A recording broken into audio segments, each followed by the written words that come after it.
सहारों को अपना बना लीजिए, साया आफियत में बसा लीजिए। आसिफ हैं शेखुपुरा से।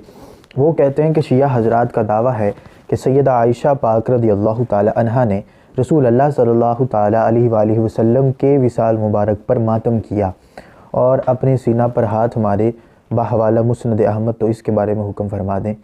तो ये बहुत ज़्यादा अहले तशीह हजरात जो रवाफिज़ हजरात हैं वो ये दलील पेश करते हैं कि देखो तुम मातम को बड़ा जो है वो बुरा कहते हो और ये कहते हो कि बुखारी के अंदर हदीस है कि जिस बंदे ने अपने सीने को अपने जो है वो माथे को पीटा वो हम में से नहीं है। तो इस तरह की रिवायत हमें बताते हो। तो ख़ुद सैयदा आयशा सिद्दीक़ा रज़ियल्लाहु ताला अन्हा से ये मरवी और मुस्नद अहमद की यही हदीस पेश करते हैं और मेरे ख़्याल से आपने इसी वजह से ये सवाल पूछा।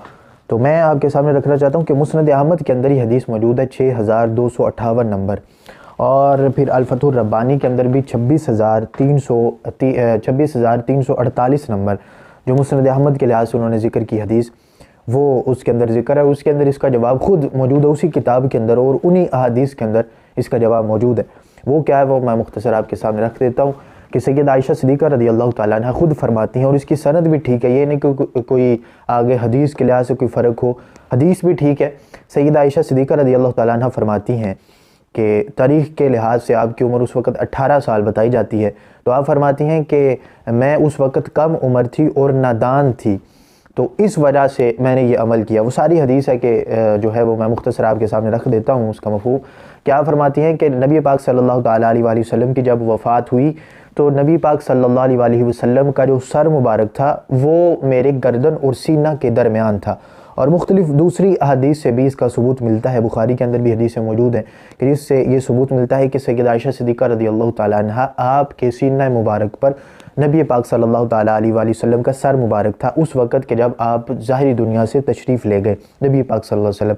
और ये सैयदा आयशा सिद्दीक़ा रज़ियल्लाहु ताला अन्हा की फ़जीलत भी है क्योंकि नबी पाक सल्लल्लाहु अलैहि वसल्लम की जिस चीज़ के साथ भी निस्बत हो गई, क्योंकि वो नबी हैं और अम्बिया के सरदार हैं, तो आपकी निस्बत जिस चीज़ के साथ हो जाती है वो भी फ़जीलत के लिहाज से जो है वो बड़ा मकबूल हो जाता है। चाहे आपका पैदाइश का वक्त हो, जगह हो, या फिर किसी इंसान की जो है वो आपके साथ निस्बत हो जाए तो उसकी बड़ी इज़्ज़त और एहतराम हो जाता है। तो चूँकि अम्बिया जो हैं वो मासूम अनिल ख़ता होते हैं, इसी वजह से कि अल्लाह की पनाह में होते हैं हर वक्त, तो इस लिहाज से नबी की पैदाइश भी बड़ी आला होती है, नबी की वफ़ात भी बड़ी आला होती है। तो ये तो फिर इमामुल अम्बिया हैं। तो इनकी वफ़ात सैयदा आयशा सिद्दीक़ा रज़ियल्लाहु ताला अन्हा के हुजरा पाक में होना और फिर वहीं पर आज तक नबी पाक सल्लल्लाहु अलैहि वसल्लम का वहीं पर जो है वो तदफीन मुबारक वहाँ पर होना और फिर सैयदा आयशा सिद्दीक़ा रज़ियल्लाहु ताला अन्हा का मिसवाक चबाकर आपके जो है वो मुँह मुबारक में डालना, ये सारी सैयदा आयशा सिद्दीक़ा रज़ियल्लाहु ताला अन्हा की फ़जीलतें हैं कि जो और किसी को नसीब नहीं हुई, सिर्फ सैयदा आयशा सिद्दीक़ा रज़ियल्लाहु ताला अन्हा को नसीब हुई।